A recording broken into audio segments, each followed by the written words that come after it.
क्या होगा अगर मैं कहूँ कि माता सीता की अग्नि परीक्षा असल में परीक्षा थी ही नहीं, बल्कि एक ऐसा गुप्त रहस्य था जिसे सदियों से गलत समझा गया। रहस्य इतना गहरा है कि सुनकर आपकी सोच बदल सकती है। रामायण की इस घटना को अक्सर सीता की पवित्रता की परीक्षा के रूप में देखा जाता है, लेकिन कुछ प्राचीन मान्यताओं के अनुसार सच्चाई इससे कहीं अधिक रहस्यमयी है। जब रावण सीता का हरण करता है तब वह असली सीता नहीं बल्कि सीता की छाया थी। असली सीता को पहले ही अग्निदेव के शरण में सुरक्षित रखा गया था।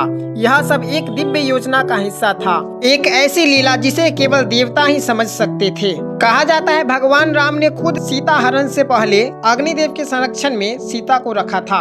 यह बात केवल श्री राम जानते थे, लेकिन उन्होंने इसे कभी प्रकट नहीं किया, क्योंकि यह लीला समय आने पर ही उजागर होनी थी। लंका विजय के बाद जब सीता को वापस लाया गया तब समाज और मर्यादा के अनुसार एक प्रमाण आवश्यक था, लेकिन असल में यह अग्नि परीक्षा नहीं बल्कि सत्य को प्रकट करने का क्षण था। जैसे ही सीता अग्नि में प्रवेश करती है, एक अद्भुत चमत्कार होता है। माया सीता अग्नि में विलीन हो जाती है और असली शुद्ध और दिव्य सीता अग्नि से बाहर प्रकट होती है। यह दृश्य केवल एक परीक्षा नहीं बल्कि एक दिव्य अदला बदली था, जिसे समझ पाना हर किसी के बस की बात नहीं है। आज भी यह रहस्य कई लोगों के लिए अज्ञात है और यही कारण है कि यह कथा जितनी पुरानी है उतनी ही रोमांचक और चौंकाने वाली भी है।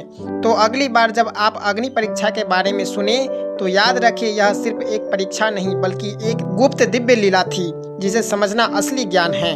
आगे की कथा में बताएंगे कि भरत की प्रतिज्ञा क्यों जाना चाहते थे चिता में, एक चौंकाने वाला रहस्य। तो इसी तरह के तमाम वीडियो के लिए इस चैनल को सब्सक्राइब करना ना भूलें, साथ में प्यारा सा कमेंट जरूर करें।